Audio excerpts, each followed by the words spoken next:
Love and joy should be the hallmarks of any newlywed story. But for two couples, their dreams of a happy future were tragically cut short. Today on Melanin Mysteries, we'll be exploring the heartbreaking cases of a couple whose fresh start was shattered by a deadly act of jealousy and a groom who lost his life on the very night he married his longtime partner. These stories are a sobering reminder of how quickly lives can change, even in the moments meant to be filled with celebration. Let's dive into the details of these tragedies.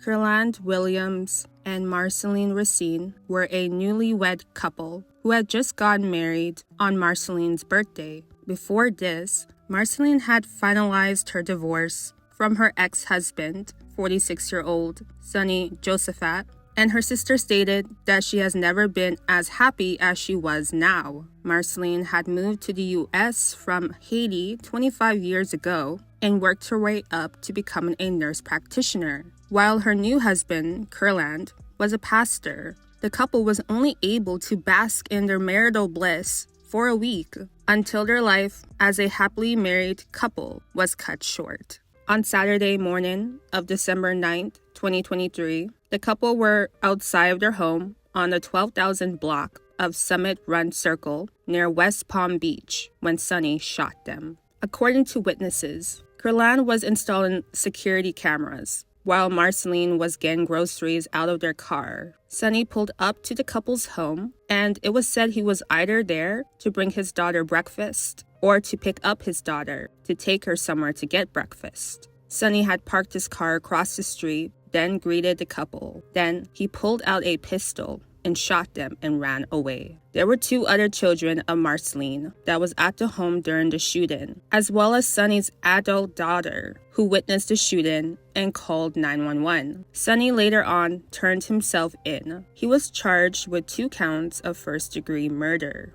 According to the arrest report, the day of the wedding, Sonny said he was filled with anger and hasn't been able to sleep. Sonny told detectives that she had been disrespecting him and blocked his calls, and that anger took over him. The report also said that Sonny said he knew what he did was wrong and has never done anything like this. According to detectives, residents at the home said that Sonny had not lived there for a year, but randomly shows up from time to time and has a history of being controlling. It's unfortunate that after leaving a toxic situation and seeking happiness elsewhere, Marceline couldn't get away from her abuser in the end. Rest in peace, Marceline and Kurland.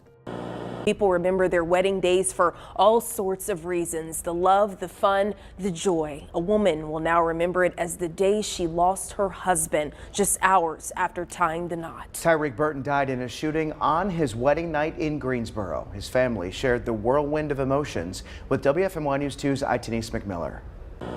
37-year-old Tyreek Burton was a father to 4 daughters with his new bride, Kiera Holloway, whom he was with for 16 years. After almost 20 years together, the couple decided to tie the knot on Saturday, October 12, 2024, at the Barber Park Event Center. They spent the evening dancing the night away with loved ones around them. The best day of Tyreek's family's lives quickly turned into the worst Saturday night.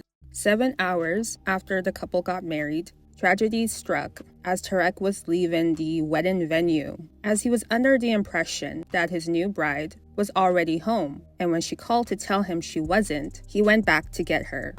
He made a U-turn at the stop sign, so he never even made it out of the park all the way. It said stop sign at the very end of the park. He made a U-turn and came back, and I guess he didn't see somebody, and he cut them off, and that person followed him down to the park.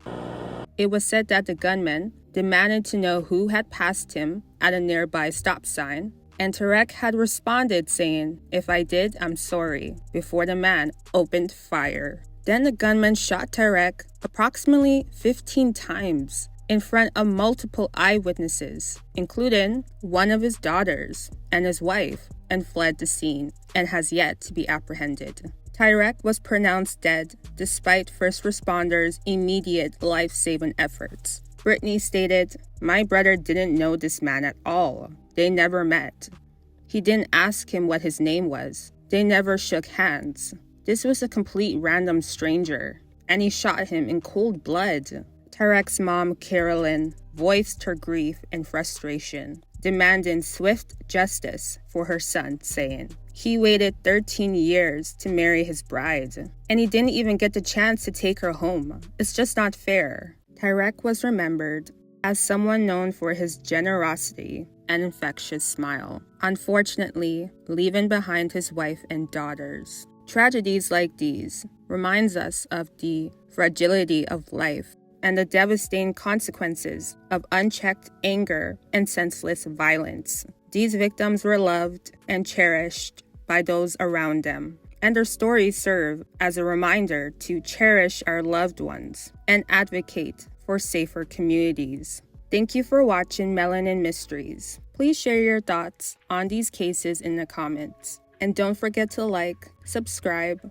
and share this video. Your support is appreciated. See you next time on Melanin Mysteries.